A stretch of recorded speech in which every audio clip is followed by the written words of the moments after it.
chief national security correspondent, Jim Sciutto. He's in Manila right now in the Philippines. He has an exclusive report on that confrontation between the Chinese military and a U.S. spy plane. Jim, tell our viewers what happened. Well, if it comes down to a fundamental, potentially dangerous disagreement, though these islands are brand new, manufactured, in fact, China views them as sovereign territory. The U.S. views them as international waters, international airspace, and it demonstrates that, as it did today, by flying over them, sailing nearby them. Chinese protests getting louder, U.S. moves getting bolder. The tension there escalated. Foreign military aircraft. This is Chinese Navy. You are approaching our military alert zone. Leave immediately. High above the South China Sea, the radio crackles with a stern warning. Go, go! The source of dispute appears on the horizon seemingly out of nowhere. Islands, man-made by China, hundreds of miles from its coastline. So when's the last time you went up? CNN got exclusive access to classified U.S. surveillance flights over the islands. 80 knots. Check. The first time journalists have been allowed on an operational mission by the state-of-the-art P-8A Poseidon, America's most advanced surveillance and sub-hunting aircraft. So we've just arrived on station now above the 3 islands that are the targets of today's mission. It's these 3 islands that have been the focus of China's building in the South China Sea over recent years. China's alarming creation of entirely new territory in the South China Sea is one part of a broader military push that some fear is to challenge U.S. dominance in the region. Sailing its first aircraft carrier, equipping its nuclear missiles with multiple warheads, developing missiles to destroy U.S. aircraft carriers, and now building military bases far from its shores. For the U.S., the islands are a step too far, and this flight is part of a new and bold American military response that may soon include sailing U.S. warships close by as well. In just 2 years, China has expanded these islands by 2,000 acres, the equivalent of 1,500 football fields and counting, an engineering marvel in waters as deep as 300 feet. You're a military man. You look at this, is there any doubt that that is a future military installation? It appears to be a buildup of military infrastructure, and not to mention we were just challenged probably 30 minutes ago, and the challenge came from Chinese Navy, and I'm highly confident it came from ashore on this facility here. What used to be the Fiery Cross Reef now has early warning radar, an airport tower, and a runway long enough to handle every aircraft in the Chinese military. Some are calling it China's unsinkable aircraft carrier. These videos of the islands, taken from the P-8's advanced surveillance cameras, never before declassified. In a sign of just how valuable China views them, the new islands are already well protected. There's obviously a lot of surface traffic down there, Chinese warships and Chinese Coast Guard ships. We heard the proof. The Chinese Navy ordering the P-8 out of the airspace not once, not twice, but 8 times on this mission. This is the Chinese Navy. This is the Chinese Navy. Please go away quickly. And like the surveillance videos, the audio of these warnings never before shared with the public. You heard over the intercom, Chinese Navy, this is the Chinese Navy. And what was interesting is that there were also civilian aircraft. There was a Delta flight on that same frequency that when it heard that challenge, it piped into the frequency to say, what's going on? The Chinese Navy then reassuring them, but as the flight crew tells me, that can be a very nerve-wracking experience for civilian aircraft in the area. And the more China builds, we're told, the more frequently and aggressively it warns away U.S. aircraft. This is a dredger actually pumping sand from under the water on top of an area they're trying to build up land. And we see this every day. So I think they work weekends when they're doing this, because 24/7. It happens, we see it all the time. Looking at these islands, you see the landing strips, you see military barracks, you see roads being built, trucks driving on those roads, and squadrons of dredgers and cargo ships adding to them every day. I have to say, Wolf, as you see them, they look like very permanent installations. It's difficult to see how, even with increased U.S. military traffic in the area, how China backs down. Jim, why the increased concern about all of this right now? Because I know there is intense concern at the highest levels of the United States government.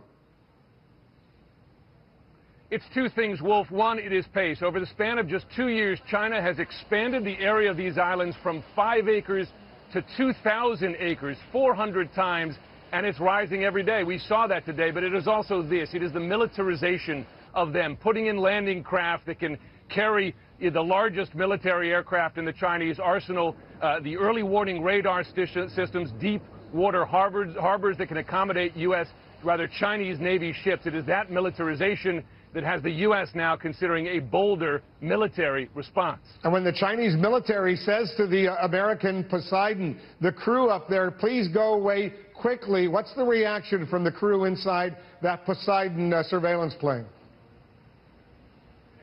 Well, they recite very calmly a script. They say that we see these as international waters, international airspace, and that the U.S. will continue peacefully. And I'll tell you, there was one instance there that when that American pilot delivered that message, I heard the frustration from the Chinese radio operator on the ground coming back simply saying, go, go, go away. You can hear the anger there. It's hard to see how this tension doesn't escalate going forward. Jim Sciutto with an exclusive report for us. Thanks very much. We're going to get reaction to that. That's coming. A new, blatant, and aggressive threat from Kim Jong-un. His forces will open fire on any South Korean ships moving into what he sees as North Korean waters. Tonight, South Korea, a U.S. ally, is angrily vowing retaliation. Threats like this from Pyongyang have kept America from being able to negotiate over Kim's nuclear weapons program, like it's trying to do with Iran. CNN has learned during the 2 years of America's obsessive attempts to prevent Iran from building even one nuclear bomb, North Korea has been greatly expanding its ability to make the nuclear explosive materials that it needs to make nuclear weapons. Former UN Weapons Inspector David Albright says in those 2 years, Kim Jong-un's regime has doubled the size of the enrichment plant at Yongbyon, which you can see in these satellite photos. Yongbyon is where experts say North Korea enriches uranium for nuclear bombs. And Albright says that's not all they've done. North Korea's been spending its own money to build up its nuclear weapons program, but it's also been shopping overseas to get the equipment that they need in order to build up their nuclear arsenal. Why hasn't the Obama administration pursued talks with Kim Jong-un's government as fervently as it has with Iran? White House and State Department officials tell CNN they're committed to drawing down Kim's nuclear weapons and are open to dialogue with Kim's government. But North Korea has to show a commitment, which it hasn't done yet. Analysts say there are other reasons. I think we have rapidly approached the point of no return over the past 5 years. This program has gained a lot of momentum over the past few years, and not much has been done to stop it. The result is ominous. Analysts say Kim's regime may well be able to fit nuclear warheads on missiles that can hit South Korea or Japan, and they're thought to be adding to their arsenal. North Korea could have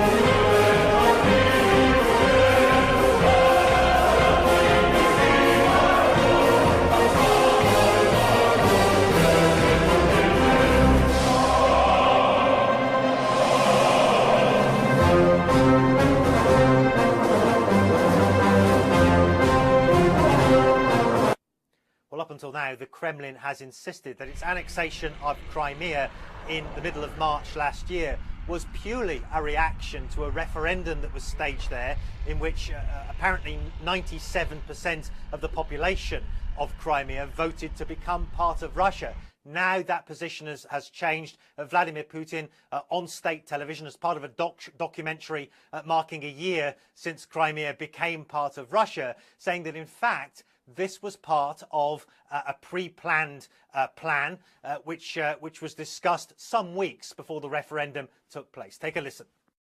I called the leaders of the special services and the Ministry of Defense to the Kremlin, and I laid the task out before them to save the life of the president of Ukraine. Otherwise, they would have just destroyed him.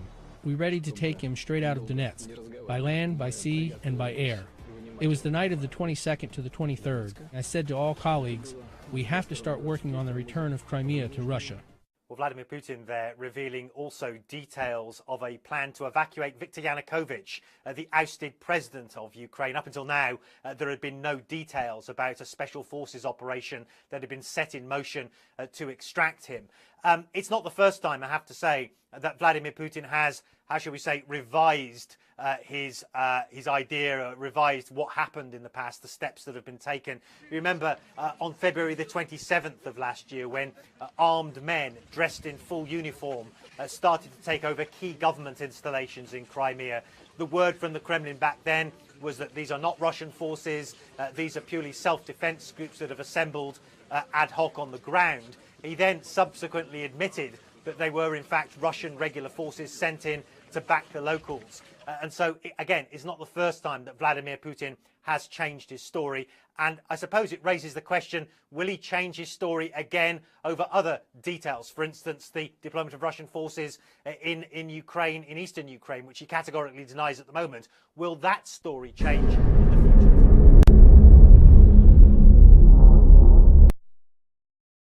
Boulder, the tension there escalated. Foreign military aircraft. This is Chinese Navy. You are approaching our military alert zone. Leave immediately. High above the South China Sea, the radio crackles with a stern warning. Go, go! The source of dispute appears on the horizon seemingly out of nowhere. Islands, man-made by China views them as sovereign territory. The U.S.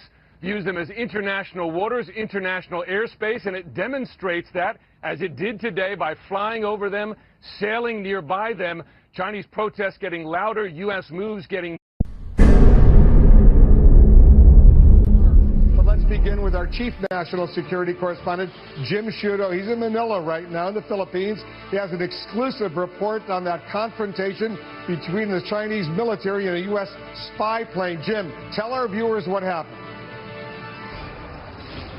Well, if it comes down to a fundamental, potentially dangerous disagreement, though these islands are brand new, manufactured, in fact,